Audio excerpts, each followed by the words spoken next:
అందరికీ నమస్కారం. ఆంధ్రప్రదేశ్ రాష్ట్ర శాసనసభ ఎన్నికలు అతి త్వరలో జరగబోతున్నాయి. ఈ నెలాఖరు లేదా ఫిబ్రవరి మొదటి వారంలో నోటిఫికేషన్ వస్తుందని అనేక రకాల కథనాలు అటు పత్రికల్లో టీవీల్లో వస్తూ ఉన్నాయి. కాబట్టి ఎన్నికలు వచ్చే వేళ ప్రజలందరికీ ఒక విజ్ఞాపన చేయాలనే ప్రత్యేకంగా ఈ యొక్క విలేకరుల సమావేశం పెట్టడం జరిగింది. మీ ద్వారా ప్రజలందరినీ నేను కోరేది ఒకటే, దాదాపుగా 5 ఏళ్లుగా వైఎస్ఆర్ కాంగ్రెస్ ఈ చేత్తో 10 రూపాయలు ఇచ్చి ఈ చేత్తో 100 రూపాయలు లాక్కునే ప్రభుత్వంగా ప్రజలు భావిస్తూ ఉన్నారు.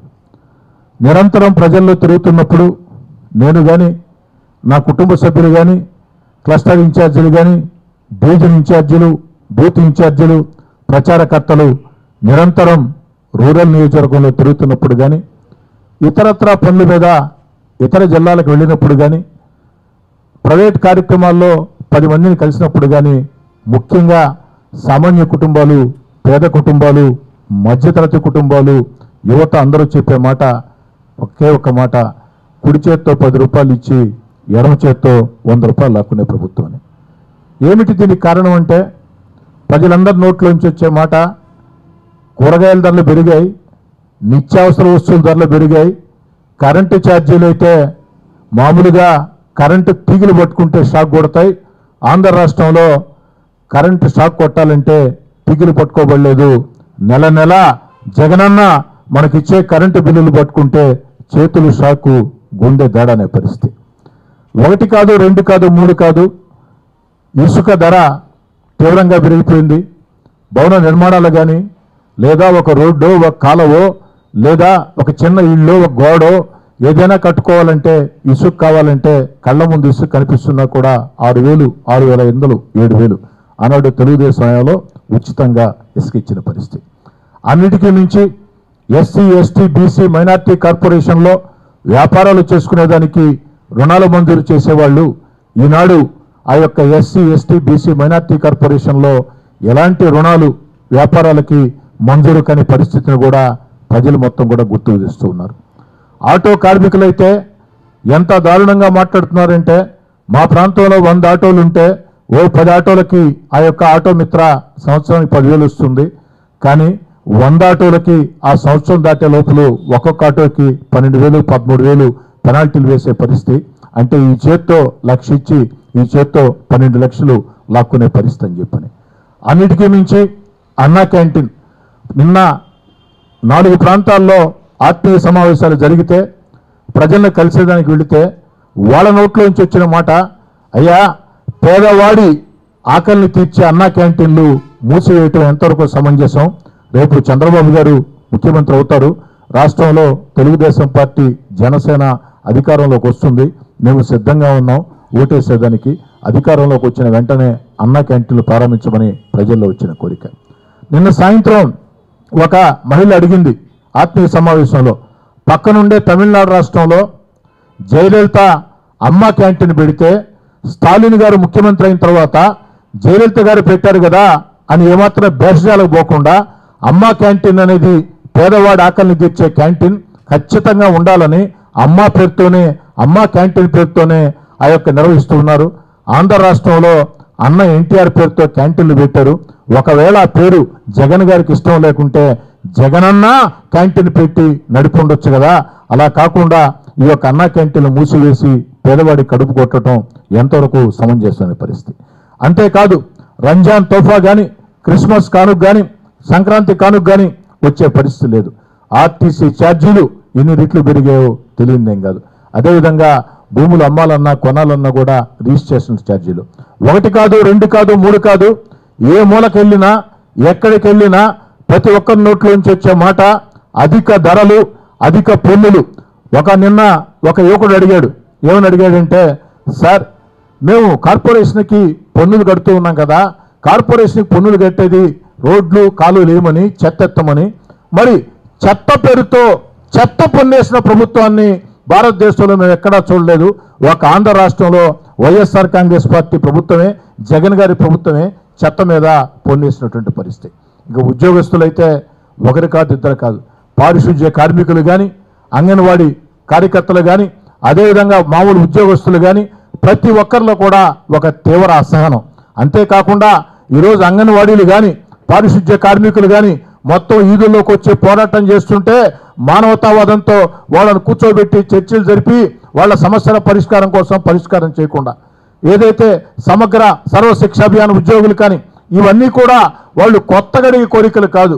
ఎన్నికలకు ముందు జగన్ గారు వారిని ఏదైతే హామీలు ఇచ్చారో, జగన్ గారిని వాళ్ళు అడిగారో, వాళ్ళు జగన్ గారు బహిరంగంగా హామీలు ఇచ్చారో ఆ హామీలన్నీ నెరవేర్చయ్యా, నీ పదవి కాలం కూడా పూర్తవుతుందని వీధుల్లోకి వచ్చే పోరాటం చేస్తుంటే అంగన్వాడీ కార్యకర్తల పట్ల, ఆశా వర్కర్ల పట్ల, పారిశుధ్య కార్మికుల పట్ల, ఉద్యోగస్తుల పట్ల వైఎస్ఆర్ కాంగ్రెస్ పార్టీ ప్రభుత్వం, జగన్ గారి ప్రభుత్వం ఎంత దుర్మార్గంగా వ్యవహరిస్తుందో చాలా స్పష్టంగా అందరికీ అర్థమయ్యే పరిస్థితి. ఈ పరిస్థితుల్లో, ఇంత దారుణ పరిస్థితుల్లో యువత అడిగే మాట ఏమిటంటే, ఎన్ని ఉద్యోగాలు భర్తీ చేశారు సార్? ఉద్యోగాలంటే వాలంటీర్ ఉద్యోగాలు కాదు సార్. బాగా చదువుకొని డిగ్రీలు, పోస్ట్ గ్రాడ్యుయేషన్లు, బీటెక్లు, ఎంటెక్లు చేసి 5,000 రూపాయలకి వాలంటీర్లు గొడ్డు చాకరీ చేస్తున్నారు సార్. ప్రభుత్వ ఉద్యోగాల భర్తీ చేయటం లేదు. ప్రైవేట్ ఫ్యాక్టరీల ఆంధ్ర రాష్ట్రంలో రాజకీయంగా ప్రభుత్వాలు సహకరించలేకపోవడంతో అయ్యా ఆంధ్రాకు దండం అని చెప్పని ఉండే ఫ్యాక్టరీలు మూసేసి తెలంగాణకి, తమిళనాడుకి, కర్ణాటకకి వెళ్ళిపోయే పరిస్థితి. ఈ పరిస్థితుల్లో వారందరి కోరిక కూడా మళ్ళీ ఆంధ్ర రాష్ట్రంలో ఉద్యోగాలు రావాలంటే, ప్రభుత్వ ఉద్యోగాలు భర్తీ కావాలంటే, ప్రైవేట్ ఫ్యాక్టరీలు మొత్తం కూడా తెరవాలంటే చంద్రబాబు గారు ముఖ్యమంత్రి కావాలా, తెలుగుదేశం జనసేన అధికారం రావాలని కోరుకుంటున్నారు. నేను చెప్తే వినేదానికి కొంతమందికి ఆశ్చర్యకరంగా ఉండొచ్చు. ఈ మధ్య ఒక 6-7 మంది వాలంటీర్లు వచ్చి నన్ను కలిశారు. మేము వాలంటీర్లు సార్ అని కలిస్తే ఇంటికి వచ్చారు, కలిశారు. వాలంటీర్లు సార్ అంటే నేను అనుకున్నాను వాళ్ళు వాలంటీర్లుగా ఉండి నేనా వైఎస్ఆర్ కాంగ్రెస్ పార్టీకి దూరంగా జరిగిన ఎమ్మెల్యేని, తెలుగుదేశం పార్టీ నెల్లూరు రూరల్ నియోజకవర్గ ఇన్ఛార్జ్ అని ఇంత ధైర్యంగా వచ్చారా, ఏ వ్యక్తిగత సమస్య ఏమని ఏంని అడిగినప్పుడు వాళ్ళు చెప్పినటువంటి మాట ఏమిటంటే, వాలంటీర్లు సార్ మేమందరం కూడా బీటెక్లు చేసాం, డిగ్రీలు చేసాం, మంచి చదువులు చదువుకున్నాం, కానీ ఉద్యోగాలు లేక, ఉద్యోగాలు ఎక్కడి నుంచి వస్తాయి సార్? ప్రభుత్వం ఉద్యోగాలు భర్తీ చేయటం లేదు. 100 ఉద్యోగాలు ఉంటే 1 ఉద్యోగం భర్తీ చేస్తూ ఉన్నారు. ప్రైవేట్ ఫ్యాక్టరీల ఆంధ్ర రాష్ట్రంలో పరిస్థితులు బాగాలేక ప్రభుత్వాలు వాళ్ళని వేధిస్తుండటంతో వైఎస్ఆర్ కాంగ్రెస్ పార్టీ ప్రభుత్వం మీద కోపంతో ఫ్యాక్టరీలు మూసేసి ఇతర రాష్ట్రాలకు పోతూ ఉన్నారు. మేము 5,000 రూపాయల కోసం గొడ్డు చాకరీ చేస్తున్నాం సార్. మా చేత అనేక రకాలైనటువంటి కార్యక్రమాలు చేస్తూ ఉన్నారు. మా అందరి కోరిక ఒకటే సార్, వాలంటీర్లకు అందరూ కూడా మేము చెప్తున్నాం, 5,000 రూపాయల జీతంకే జీవితకాలం పనిచేసే ఈ వైఎస్ఆర్ కాంగ్రెస్ పార్టీ ప్రభుత్వం మనకొద్దు. వైఎస్ఆర్ కాంగ్రెస్ పార్టీ ప్రభుత్వం మళ్ళీ అధికారంలోకి వస్తే మనం ఎప్పటికీ 5,000 రూపాయల జీతంకే పనిచేయాల్సిన పరిస్థితి, ఉద్యోగ భద్రత లేని పరిస్థితి. అదే తెలుగుదేశం పార్టీ అధికారంలోకి వస్తే, తెలుగుదేశం జనసేన అధికారంలోకి వస్తే, చంద్రబాబు గారు ముఖ్యమంత్రి అయితే మనందరికి కూడా ప్రభుత్వ రంగాల్లో ఉద్యోగాలు వస్తాయి. ఆ ఉద్యోగాల్లో వాలంటీర్లు కూడా ఉంటారు, వాలంటీర్లకి మంచి ఉద్యోగాలు వస్తాయి అన్న మాట మేమందరం చెప్తున్నాం సార్ అని చెప్పని. నా నిజంగా ఒక పక్క ఆశ్చర్యం, ఒక పక్క సంతోషం. ఎందుకని చెప్తున్నానంటే, మనం అనుకుంటాం పాపం ప్రజలు ఏం మాట్లాడలేని, కానీ ప్రజలు బహిరంగంగా మాట్లాడకపోవచ్చు. ఎందుకంటే మాట్లాడితే కేసులు కాబట్టి, వేధింపులు కాబట్టి మాట్లాడకపోవచ్చు. కానీ మాట్లాడాల్సిన చోట వాళ్ళ ఇళ్లలో, వాళ్ళ కుటుంబాలతో, వాళ్ళ స్నేహితులతో మాట్లాడుతూ ఉంటారు. వాలంటీర్లలోనే ఇంత పెద్ద మార్పు అంటే, వాలంటీర్లలోనే తెలుగుదేశం జనసేన ప్రభుత్వం రావాలా, చంద్రబాబు గారు ముఖ్యమంత్రి కావాలా, చంద్రబాబు గారు ముఖ్యమంత్రి అయితే ప్రభుత్వ ప్రైవేట్ రంగాల్లో ఉద్యోగాలు వస్తాయి, మేమంతా బాగా చదువుకున్న వాళ్ళమే, జీవితకాలం 5,000 రూపాయలకి వాలంటీర్లుగా పనిచేసే పరిస్థితి మనకు ఉండదు, మనందరికీ మంచి భవిష్యత్తు ఉంటుందని వాలంటీర్లే చంద్రబాబు గారి మీద అంత నమ్మకంతో మాట్లాడుతూ ఉన్నారంటే నిజంగా నాకు చాలా ఆశ్చర్యం వేసింది. అది పరిస్థితి నాడు. కాబట్టి ఈ పరిస్థితుల్లో ఏదైతే సంక్షేమ కార్యక్రమాలు, అభివృద్ధి కార్యక్రమాలు, మన బిడ్డలకు ఉద్యోగాలు ఇవన్నీ కూడా రావాలంటే రాష్ట్రంలో తెలుగుదేశం జనసేన అధికారంలోకి రావాలా, చంద్రబాబు నాయుడు గారు ముఖ్యమంత్రి కావాలా అన్న భావన ప్రజల్లో బలంగా ఉంది. ప్రజలందరూ కూడా నేను మనవి చేస్తూ ఉన్నా, ఈ ఎన్నికల్లో ఎవరిని వాళ్ళు మనం అందరం కూడా ఆంధ్ర రాష్ట్రం ముందుకు సాగాలంటే, అభివృద్ధి పదంలో ముందుకు సాగాలంటే సంక్షేమ పథకాలు, అభివృద్ధి కార్యక్రమాలు, మన బిడ్డలకు ఉద్యోగాలు, ఏదైతే రాజధాని లేని రాష్ట్రం ఆంధ్రప్రదేశ్ ఈనాడు దేశంలో ప్రతి రాష్ట్రానికి కూడా రాజధాని ఉంది. ఆంధ్రప్రదేశ్ రాజధాని లేదు. ఆంధ్రప్రదేశ్ రాజధాని ఉండాలా? అమరావతి ఏకైక రాజధానిగా అభివృద్ధి చెందాలంటే చంద్రబాబు గారి నాయకత్వాన్ని ఏ విధంగా మీరు కోరుకుంటున్నారో మీరు వీధుల్లోకి రావాల్సిన సమయం ఆసన్నమైంది. మీరు వీధుల్లోకి వచ్చి జెండాలు పట్టుకోమని నేను చెప్పటం లేదు. ఈనాడు సోషల్ మీడియా ప్రతి ఒక్కరి చేతుల్లో ఉంది. అందరి వద్ద ఫోన్లు ఉన్నాయి. సోషల్ మీడియా అలవాటు ఉంది. కాబట్టి తెలుగుదేశం జనసేనకు మద్దతుగా మీ సోషల్ మీడియాలో వేదిక చేసుకొని స్పందించండి. ఆంధ్ర రాష్ట్రాన్ని మనం అందరం కాపాడుకోవాలా? ఎవరికి వారు ప్రజలు అనుకూలంగా ఉన్నారు, ఖచ్చితంగా తెలుగుదేశం అధికారంలోకి వచ్చేస్తుంది అన్న నిర్లిప్త ధోరణితో కాకుండా ఎవరికి వాళ్ళు ఎన్నికల సమయం ఆసన్నమైంది కాబట్టి ఎన్నికల నోటిఫికేషన్ ఈ నెలాఖరు మొదటి వారం వచ్చే పరిస్థితి ఉంది కాబట్టి ఇక అధికార పార్టీ నాయకుల దురాగతాలు సాగవు. అధికారులు కూడా సహకరించరు. అధికారులు కూడా చాలా మార్పు వచ్చిన పరిస్థితి. అనేక మంది ఉన్నతాధికారులు కూడా రాబోయే పరిస్థితిని గమనించి ఎక్కడికక్కడ అందరూ కూడా తెలుగుదేశం జనసేన నాయకులతో నిరంతరం సంబంధాలు పెట్టుకుని ఉన్నారు. కాబట్టి వారందరినీ కూడా ప్రజలందరినీ కూడా కోరుతూ ఉన్నా, మీరు విధుల్లోకి రండి. ఆంధ్రప్రదేశ్ ఏకైక రాజధాని అమరావతి. ఆంధ్రప్రదేశ్లో సంక్షేమం, అభివృద్ధి కార్యక్రమాలు, మన బిడ్డలకు ఉద్యోగాలు ఏకతాటిగా సాగాలంటే ఆంధ్ర రాష్ట్రంలో చంద్రబాబు నాయుడు గారిని ముఖ్యమంత్రి చేసుకోవాలా అన్న భావన, తెలుగుదేశం పార్టీ జనసేన గెలిపించాలన్న భావన మీలో ఎంత బలంగా ఉందో ఖచ్చితంగా దాన్ని సాకారం కావాలంటే మీరందరూ కూడా ఎవరికి వాళ్ళు వీధుల్లోకి రావాలని కోరుకుంటూ ఉన్నా. ఆనాడు ప్రజలు అడుగుతూ ఉన్నారు. ఆనాడు దురదృష్టవశాత్తు ఎవరైనా చనిపోతే, సహజ మరణం అయితే 2 లక్షలు, యాక్సిడెంట్ అయితే 5 లక్షలు చంద్రన్న బీమా. ఆ బీమా కూడా ఈరోజు లేని పరిస్థితి. ప్రజలు అడుగుతూ ఉన్నారు, అయ్యా చంద్రబాబు గారి పేరు పెట్టడం మీకు ఇష్టం లేకుంటే చంద్రన్న బీమా బదులు జగనన్న బీమా పెట్టు, మాకు అభ్యంతరం లేదు. కానీ ఒక కుటుంబం మరణించినప్పుడు 2 లక్షల రూపాయల సహాయం అనేది కుటుంబానికి ఒక భరోసా ఇస్తుంది. యాక్సిడెంట్లో చనిపోతే 5 లక్షలకు భరోసా ఇస్తుంది. అవన్నీ ఏమైపోయినాయి అని ప్రజలు మొత్తం కూడా మాట్లాడే పరిస్థితి. కాబట్టి ఆంధ్ర రాష్ట్రంలో ఉండే ప్రజల్లో ఆలోచన ఈ రకంగా ఉంది. ఒక వర్గం అని కాదు, పేద, సామాన్య, మధ్యతరగతి తేడా లేకుండా ప్రతి ఒక్కరు కూడా విద్యావంతుల, నిరక్షరాస్యుల తేడా లేకుండా, కులాలు మతాలకు అతీతంగా, మైనార్టీల మెజార్టీల తేడా లేకుండా అందరిలో కూడా ఉన్న అనుకూల వాతావరణాన్ని సద్వినియోగం చేసుకునేదానికి తెలుగుదేశం జనసేన కార్యకర్తలు కష్టించి పనిచేయాలని, ప్రజలు కూడా ఎన్నికల సమయం వచ్చేస్తుంది కాబట్టి వీధుల్లోకి రావాలని చెప్పని కోరుకుంటూ నా మాటలు ముగించే ముందు ఒక్క మాట చెప్తూ ఉన్నాను.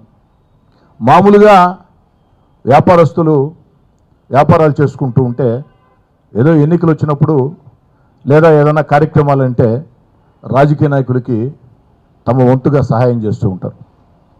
వ్యాపారస్తులు, అది ఆంధ్ర రాష్ట్రమే కాదు, భారతదేశంలో ఎక్కడైనా సరే వ్యాపారస్తులు వ్యాపారాలు చేసుకుంటూ తమకు ఇష్టమైన నాయకుడికి, ఇష్టమైన పార్టీకి ఎన్నికల వేళ వాళ్ళ శక్తి కొద్దీ సహాయం చేస్తుంటారు.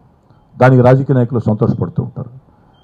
కానీ వైఎస్ఆర్ కాంగ్రెస్ పార్టీ ప్రభుత్వంలో పరిస్థితి ఏమిటంటే వ్యాపారస్తులు కష్టించి వ్యాపారాలు చేసుకుంటే ఆ వ్యాపారాల ఆదాయాల్లోకి వస్తూనే వైఎస్ఆర్ కాంగ్రెస్ పార్టీ ప్రభుత్వ పెద్దలు వెళ్ళి ఆ వ్యాపారాలను స్వాధీనం చేసుకుని మీ కుటుంబ ఖర్చులకు మేము ఇంత ఇస్తాం అని చెప్పే పరిస్థితి ఇక్కడే వచ్చింది.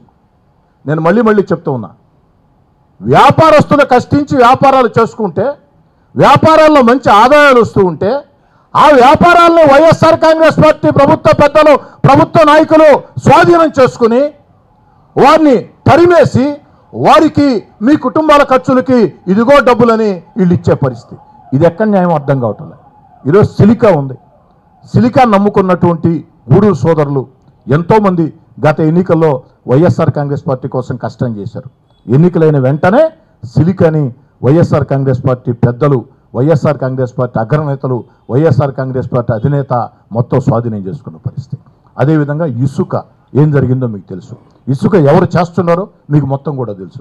అన్నిటికీ మించి బాధాకరం ఏంటంటే క్వాడ్జ్ అనేది 30 ఏళ్లుగా 40 ఏళ్లుగా క్వాడ్జీకి కనీస ధర లేక కొన్ని వందల మంది ఆ క్వాడ్జీని నమ్ముకుని ధర ఉన్నా లేకున్నా ఏదో కుటుంబాల ఖర్చులకు వస్తే చాలని చెప్పి క్వాడ్జీ మీద ఆధారపడి జీవించే పరిస్థితుల్లో ఈరోజు అంతర్జాతీయ మార్కెట్లో క్వాడ్జీకి దాదాపు 20 రెట్లు 15 రెట్లు ధర పెరిగిన పరిస్థితుల్లో ఆ కుటుంబాలన్నీ కూడా 30 ఏళ్లుగా 40 ఏళ్లుగా మనం కష్టాలు పడ్డాం, ఇబ్బందులు పడ్డాం, దేవుడి దయతో క్వాడ్జీకి మంచి రేటు వచ్చింది, మనం బాగా జీవితంలో స్థిరపడచ్చు అనుకుంటే ఆ క్వాడ్జీ మైండ్లు మొత్తం కూడా స్వాధీనం చేసుకుని ఇష్టారాజ్యంగా క్వాడ్జీని కొల్లగొడుతూ నిబంధనల విరుద్ధంగా క్వాడ్జీని కొల్లగొడుతూ వేరే వాళ్ళకి పర్మిట్లున్నా మిమ్మల్ని ఎత్తని మేమే ఎత్తుకోవాలా, మీరు ఎత్తితే ఇదిగో పోలీసులు, ఇదిగో రెవెన్యూ, ఇదిగో మైనింగ్, మేము మాత్రం పర్మిట్లు ఉన్నా లేకుండా ఎత్తుకుని ఆ కుటుంబాల పరిస్థితి ఏమిటంటే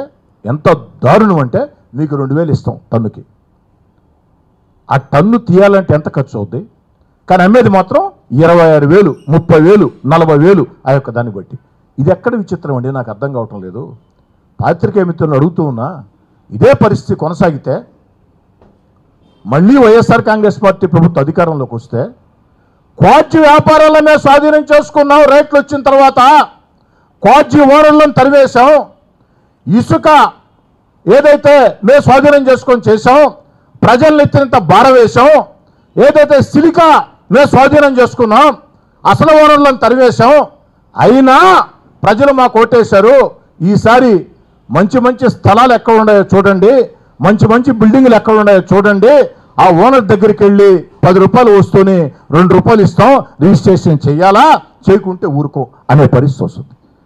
కాబట్టి పాత్రికేయ మిత్రులారా, ప్రజలారా ఆలోచన సాగించాలని చెప్పని ఈరోజు ఇరిగేషన్ ప్రాజెక్టులు దేవుడెరుగు, కాలువల్లో పూడికి తీసే పరిస్థితి లేదు. ఇరిగేషన్ ప్రాజెక్టులు దేవుడెరుగు, కాలువల్లో పూడికి తీసే పరిస్థితి లేదు. అన్నిటికీ మించి ఆంధ్ర రాష్ట్ర రైతులు దేశంలోనే ఆంధ్ర రాష్ట్రంలో కౌలు రైతుల ఆత్మహత్యలో ఆంధ్ర రాష్ట్రం 2వ స్థానంలో ఉంటే రైతుల ఆత్మహత్యల్లో ఆంధ్ర రాష్ట్రం దేశంలో 3వ స్థానంలో ఉంది. అన్నిటికీ మించి రైతుల అప్పుల్లో మాత్రం ఆంధ్ర రాష్ట్రం 1వ స్థానంలో ఉంది. కాబట్టి ఈ పరిస్థితుల్లో ప్రజలందరూ ఆలోచన చేయాలని చిట్ట చివరి మాట, ఇటీవల కాలం 4 రోజుల నుంచి చాలామంది వైఎస్ఆర్ కాంగ్రెస్ పార్టీ ఎమ్మెల్యేలు ఎంపీలు మీడియా ముందుకు వచ్చి తమ బాధలు చెప్పుకుంటూ ఉన్నారు, మాట్లాడుతూ ఉన్నారు. పత్రికా విలేకరుని అడుగుతూ ఉన్నాను నేను, ఏం సార్ ఈ మాటలు సంవత్సరం క్రితం మీకు ఎన్నట్టు లేవా? సంవత్సరం క్రితం 16 నెలల అధికారాన్ని వదులుకొని ఇదే కార్యాలయంలో మీ అందరి సాక్షిగా వైఎస్ఆర్ కాంగ్రెస్ పార్టీ ప్రభుత్వ పెద్దల వేధింపులను ఎదుర్కొంటూ పోరాటాలు చేస్తూ వైఎస్ఆర్ కాంగ్రెస్ పార్టీ తీరు గురించి, జగన్ గారి తీరు గురించి, సలహాదారుడు సజ్జల రామకృష్ణారెడ్డి తీరు గురించి ఇదే కార్యాలయంలో చాలాసార్లు మాట్లాడుకున్నాం సార్. పోరాటాల సందర్భంగా కార్యకర్తల సమావేశాల్లో, విలేకరుల సమావేశాల్లో ఏడాది క్రితం గత జనవరిలో నేను ఏమి చెప్పానో ఈరోజు 4 రోజులుగా అనేక మంది ఎమ్మెల్యేలు, అనేక మంది ఎంపీలు అదే మాటలు చెప్తూ ఉన్నారు సార్. ఒక్కసారి ఆ మాటల్ని గుర్తుకు తెచ్చుకోవాలని చెప్పిన కూడా కోరుకుంటూ మీ అందరి వద్ద సాదరంగా సవినయంగా సెలవు తీసుకుంటూ, మరిన్ని వీడియోస్ కోసం ఛానల్ ని సబ్స్క్రైబ్ చేయండి, లేటెస్ట్ అప్డేట్స్ కోసం వాట్సాప్ ఛానల్ ని ఫాలో చేయండి, అండ్ లింక్ డిస్క్రిప్షన్ లో ఉంది.